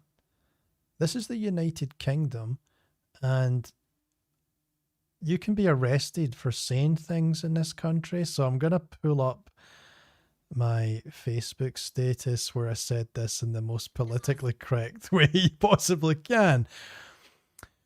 So forget the team names and football match specifics at the moment. What matters is a group of fans in the UK have effectively been banned from entering a city because of their ethnicity. The police say it's for their own protection due to hostility involving other groups. But step back and think about that. Two foreign communities with rivalries abroad have brought those hostilities here. And now we've reached the point of ethnic bans being enforced in a British city. And I say it's a bit like that Family Guy gag where Peter Griffin is a colonial settler and he declares equal rights for all. And then it keeps adding restrictions until the promise is meaningless. And I think that's what we're doing in our country. We're becoming illiberal. We've got digital IDs. We're banning Jews from cities. It's like, what are we doing? Who's in charge of the project of modernity? It's like we have big issues in the UK with I don't even know if it's legal to talk about, because you can get arrested in this country for sounding phobic against a particular religion. But I think there's a particular religion in the world that's incompatible with Western values, and it's causing problems that we're not allowed to discuss. So great. I mean, look, there's a lot of great people in this vague religion that I'm not going to name as well, and there's a lot of great traditions in this religion, but there's also problems too. And we've seen those, and they're not over yet. We're about to have a massive inquiry about grooming gangs that were disproportionately led by people of that demographic. And the thing is, like, these people aren't very, very regressive. I feel like if I'm too vague here, it's gonna sound like I'm incredibly racist. Let me tell you about these people. But what I'm saying is, these people, if they came from the pine woods of Alabama, because the values can be quite similar. If they came from the pine woods of Alabama, and they had sexist opinions, and they believed that men were better than women, and they had even racial opinions about hierarchies of ethnicity, then you would not accept that from those hillbilly hicks from the pine woods of Alabama, right? You wouldn't accept it from them. But then you get other people from the pine woods of Alabama equivalent from a different country, and you let them away with it. Our country lets them away with it, and we're not allowed to condemn them, and we're not allowed to criticize them. And I mean, no one's going to step up and protect the hillbilly. No one's going to do it. The redneck. No one's going to do it. But you change the tone of the skin a little bit, change the culture a little bit, but all the values are equally regressive, and you better shut the hell up, because you're going to get accused of some nonsense, right? As if to say the phenotypical expression of the person is the problem. But it doesn't matter what the phenotypical expression of the person is, right? It's the behavior that's the issue. So, yeah, we're banning Jews from cities in the UK now. And like, I understand you might feel one way or the other about Israel, but come on, banning ethnicities from cities in the UK because different foreign cultures can't get on. It's particularly annoying in the United Kingdom because the United Kingdom has been embattled for many years. The Scottish and the English have had 15 wars and 50 skirmishes between us. And, you know what I mean? The last pitched battle, Culloden, was only 270 odd years ago. And, you know, we settled it. There's peace. We can talk to one another. A Scottish person can say, "Ah, you English bastards, you're all right." And it's very friendly. But when will a Muslim ever turn to a Jew and say, "Ah, you Jewish kafir, you're all right"? I mean, that sentiment would go cold by the time it got to the shores of Great Britain. There's no way that message would travel and resonate, you know, especially when there's whole countries whose politics includes eschatological theology that's prophesied to only, you know, come around with the death of every Jew, right? That's the eschatology. Like, the end won't come until every Jew has been killed. And you think to yourself, man, do we really need this? I mean, we've only just got beyond sectarianism between Protestants and Catholics in some places in the UK. Do we really want to bring in like Sunnis and Shias and all the other fighting and stuff? It's like, I don't know. So why did I bring that up? Well, I think it's part of the problem of evil, so to speak. You know, it speaks to the fact that we have freedom, and if we don't use these freedoms appropriately and in a balanced way, then we lose equilibrium on a societal level.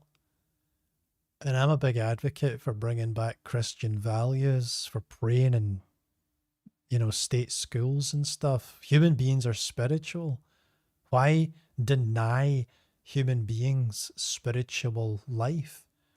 When I went to primary school, we prayed every morning, "Our Father who art in heaven."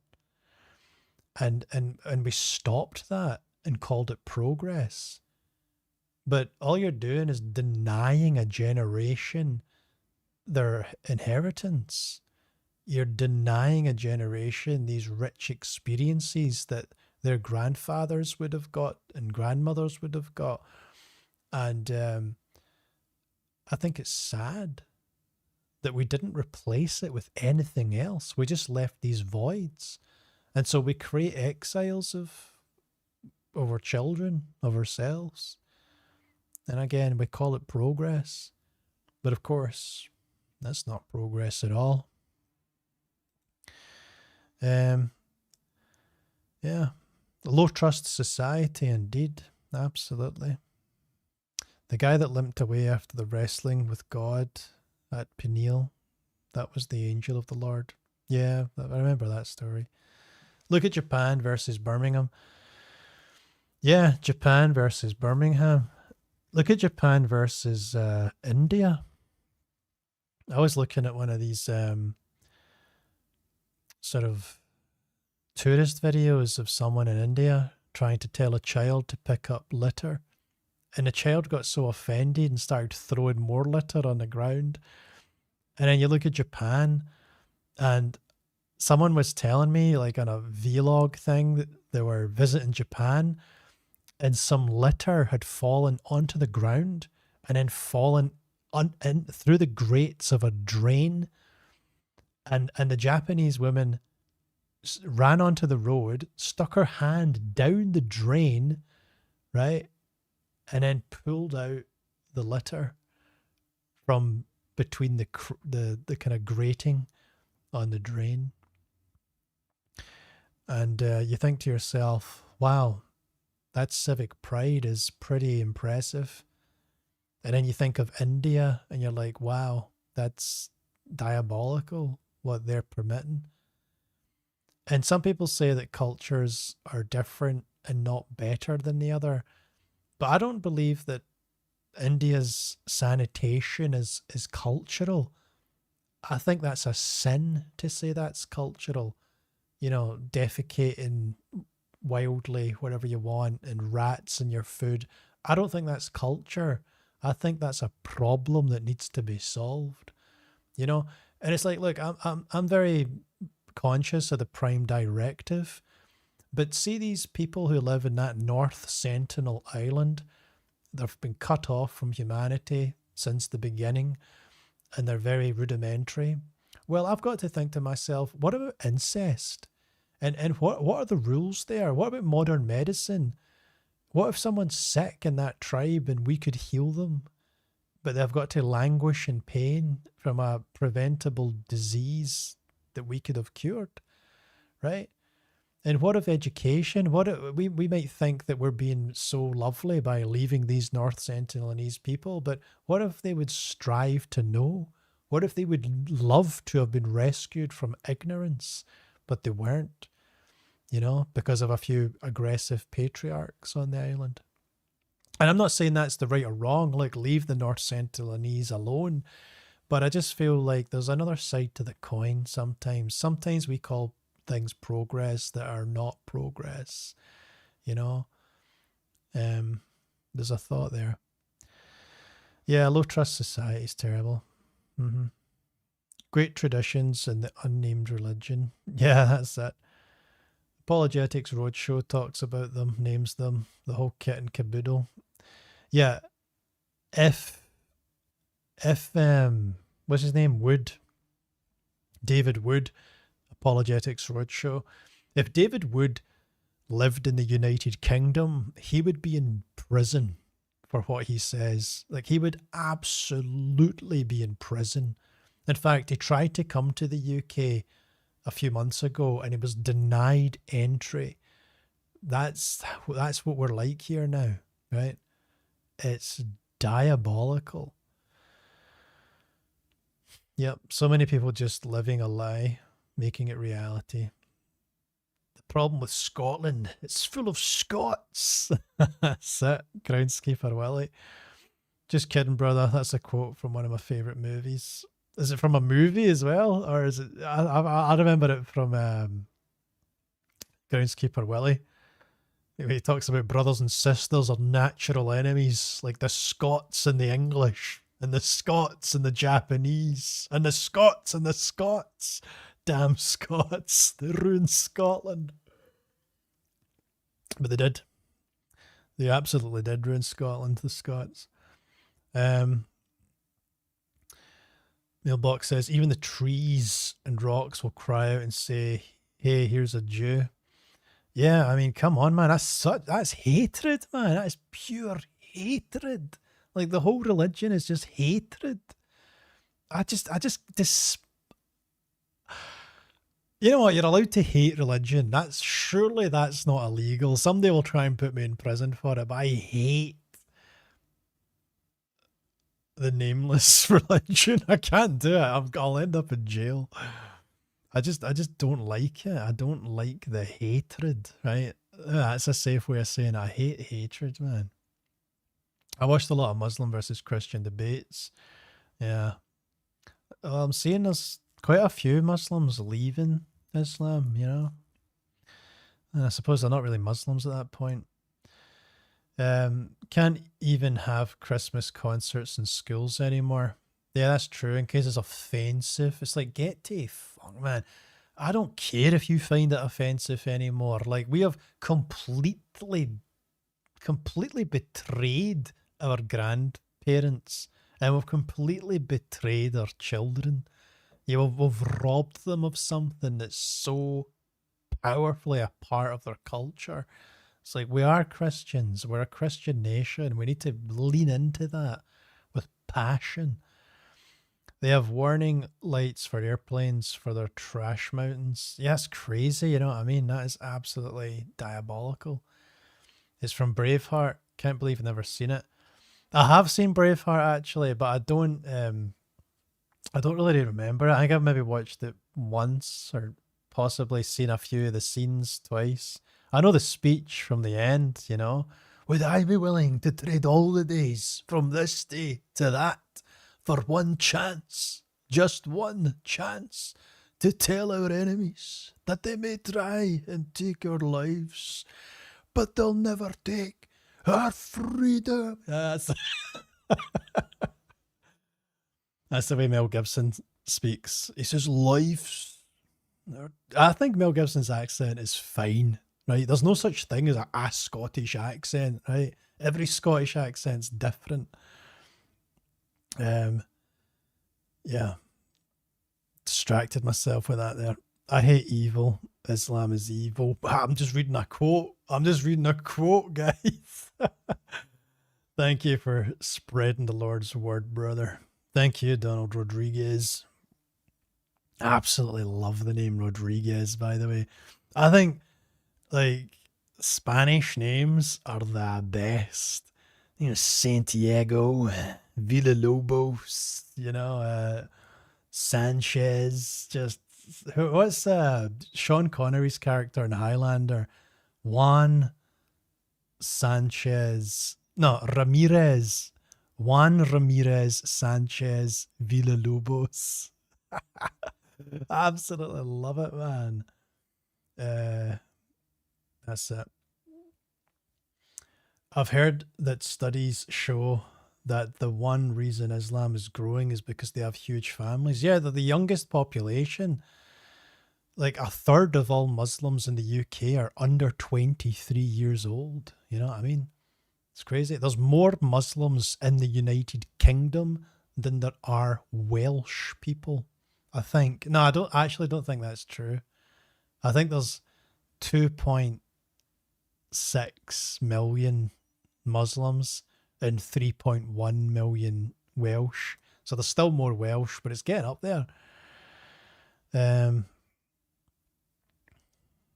What's that? Prima nocta. I've heard that studies show that the only reason Islam is growing is because they have huge amount of the Institute Prima Nocta. Yeah, that's crazy. Yeah, I don't like the rituals of that kind of culture when it comes to arranged marriages with very young kids. And in Afghanistan, they've got that weird back. I don't know what you call it. There's a weird thing they do in Afghanistan where they make little boys dance like women. And I think there's a sexual component to it. And you're just like, what? And I think that was a big controversy with the soldiers that went to Afghanistan because the Taliban actually didn't like this practice. And yet they were the bad guys. I think the Taliban are back in control of Afghanistan, and it's just a kind of a crap show, so to speak. But once they grown up, they have the highest apostasy rate in any religion. Yeah, here. Robin Williams did a great Scottish accent. Robin Williams really did. Robin Williams obviously knew a bunch of Scottish people and just spent a bit of time with them because his Mrs. Doubtfire was incredible. That was just a Scottish woman. That was just like a Scottish grandma. And then he does that kind of a good drunk Scot. You know what I mean? My last name is Sanchez. Oh, looks Sanchez Vega. Listen to that, man. Sanchez Vega. That just sounds so cool, man. Like there was a character in Street Fighter called Vega that I loved. He had these claws like Wolverine. Oh man, you guys are winning. It's the Spanish and the Russians, I think, have really fantastic names, man. Um Mailbox, yeah, they have the highest leave rate. Yeah. I'm in Florida driving home from the beach. Ah, man, that's my favorite place. I love Florida.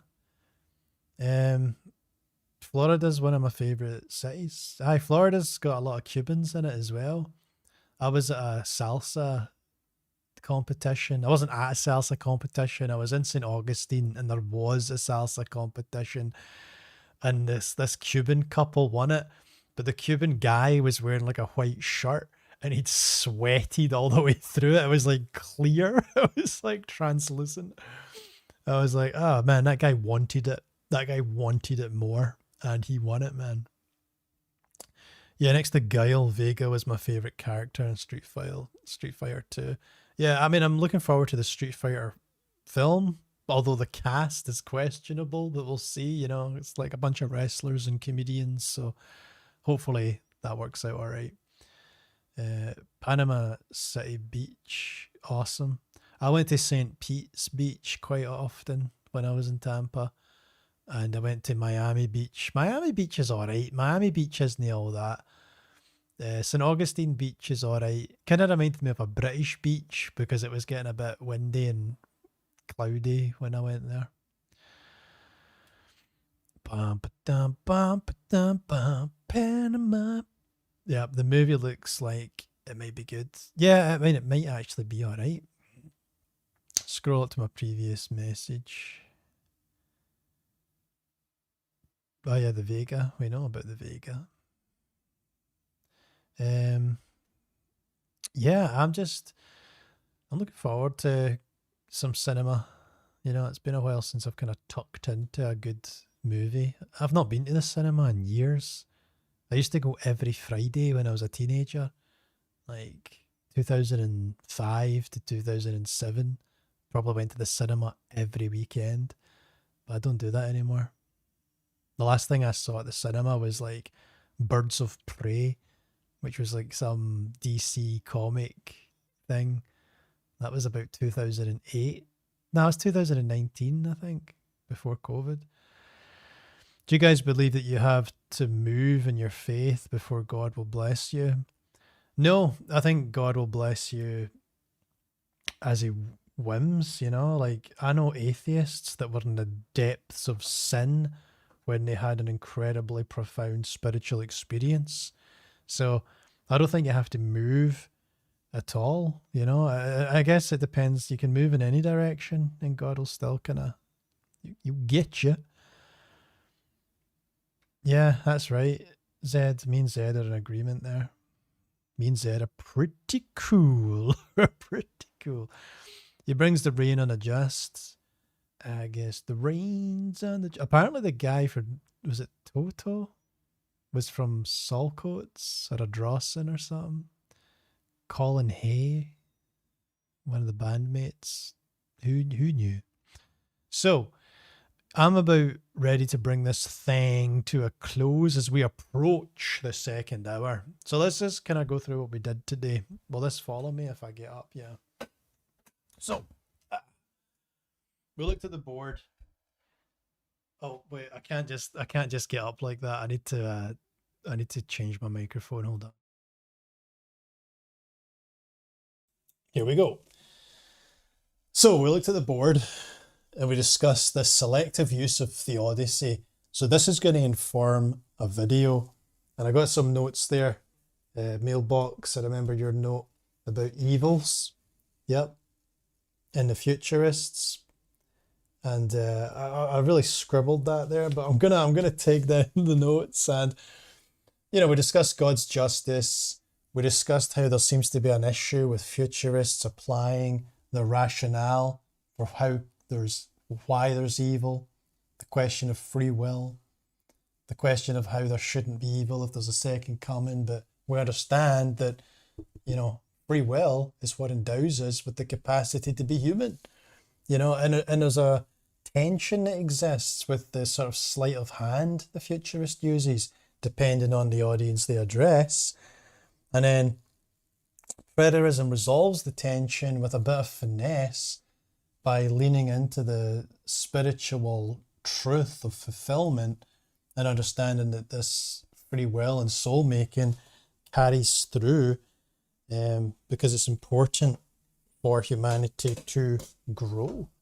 There's an argument there, and I'm going to sit and I'm going to muse on that a bit longer until I really crystallize the ideas.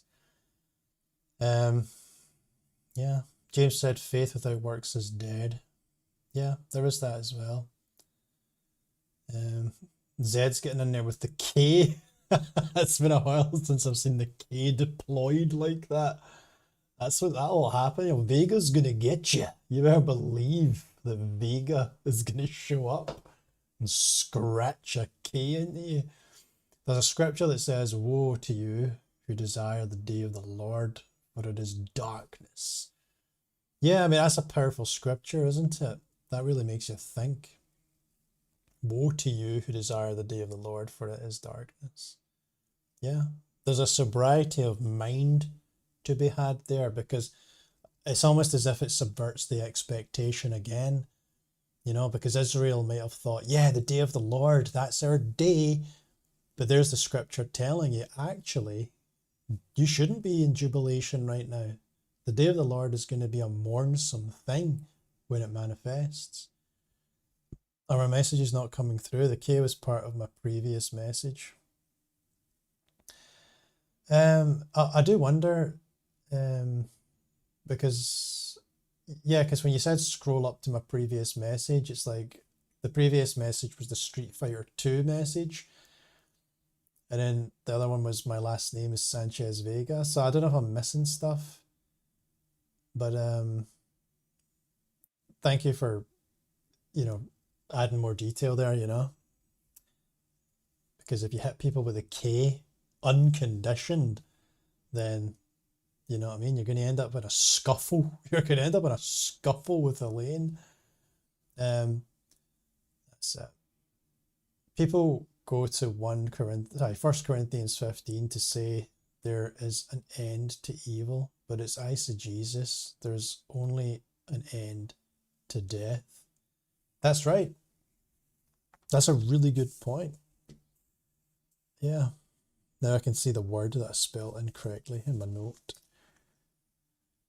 Yeah. All right. Yeah. Elaine's nice, by the way. Somebody's trying to sabotage her. It might be me. Maybe me that's trying to sabotage her, but we've got to stop doing that. What you got, Rodriguez? What about the great and terrible day of the Lord? Yeah, what about the great and terrible day of the Lord? Elaine, what about it, right? I mean, I wanna find out about that. The great and terrible day of the Lord. I mean, it doesn't sound like a pleasurable event, right? I mean, the great and terrible day of the Lord speaks to, if you ask me, 66 to 70 AD. I know it says day, but I don't think in the context within which that statement was made, it refers to a 24-hour period. I think the great and terrible day of the Lord is just the time, right? These are the days of vengeance, that all things written shall be fulfilled. That doesn't mean that there's just like 1 or 2 or 3 days, right? These are the days of vengeance, that all things written should be fulfilled. It referred to that generation, right? And he says that in Luke 21:22, but in Luke 21:21, he makes reference to the fact that you will know that it's the days of vengeance, because the city will be compassed by armies, and then Jerusalem will be destroyed. And that's exactly what we see happen when Titus comes with the armies of Rome under the auspices of Vespasian, his father, and that's the prince of the people who will come, which fulfills the prophecy in Daniel. So yeah, it's juicy stuff. Um, the reverse rapture. Oh, the reverse rapture. Oh, you gotta be careful. Love this shirt. Reminds me of Robin Hood. I got this shirt through today. It came through today, which is great. I spilt this cup of tea onto myself, and then I thought it was cold. Don't worry, it was cold. And I thought, right, I need to change my shirt, so I put on my Robin Hood type shirt because I thought, why not just start wearing stuff like this, you know? Um, so that's where I am in my life. The separation of the wheat and the tares. Yeah, the wheat and the tares. Well, remember, Jesus Christ gives the parable of the wheat and the tares and of the harvest. And then Jesus says, you say there are 4 months and then comes harvest. But I say, look up, for the fields are white for harvest. So what Jesus is saying is that the time of the harvest was present during his ministry. So the wheat and the tares parable, and the fact that his threshing equipment is in his hands, it means that harvest of the wheat and the tares was imminent, right? Based on the scriptures, which I haven't committed to memory as effectively as I should, but I'll get there. I'm getting there. Really, tea with a T. Yeah, man, look at that tea in that great cup. You get that on Amazon by Googling or just Amazon searching 600 ml cup, because I like a massive cup of tea and I hate refilling my cup all the time. The tares were thrown into the fire in 70 AD when the temple fell and was set on fire. Yeah, that's a very succinct way to say it, Mailbox, right? That's when they were dealt with. That flame that came to burn off the chaff, that was it. 70 AD, the temple was burned, razed to the ground, and there was much destruction. It's a shame for everyone that was in the city walls at that point. Yeah. All right. So that's 2 hours and 7 minutes. And I think, what day is it today? Friday. Yeah, it's a nice juicy Friday. So let's leave it there, guys. Let's wind it up. Let's get our messages in there, and I'll upload a video possibly tomorrow, making the argument about the problem of evil. Right? I think the futurists have a problem with evil, or a problem of evil, and we have a solution for it. Right? Which I have not really addressed. In the 2 hours and 7 minutes of this video, I probably gave 5 minutes to the thumbnails topic and the title, but we do the live streams so we can talk like this. This is the most important part of the live stream. It does also say in the thumbnail and chat, so this is the and chat part. Where did the wheat go when the tares were burned? Yeah, that's right. It's a good point. Yeah, the wheat was kind of out there at that point, and delivered into the new heavens and new earth, so to speak. All right, so salutations, and see y'all later, right? See you later, Jackie. Always a pleasure to see you. Thank you for popping in. Elaine, always a good time. You got the froggy pajamas. Mailbox, always wise, always dripping knowledge. Zed, awesome. Love the fact we've got the Sanchez Vega going on. Rodriguez, I just love the name Rodriguez. Rodriguez is a good cop. He's a good cop. Get up, he's back. We got, who else we got? Come on now. Did I say Mailbox already? Yeah, I did. Man, we're just dominating the chat. Dominating the chat. I think that was that, really, wasn't it? It was just those guys. Oh, well, it was Dan. Danny boy. The Danny boys are Danny boy. That was good.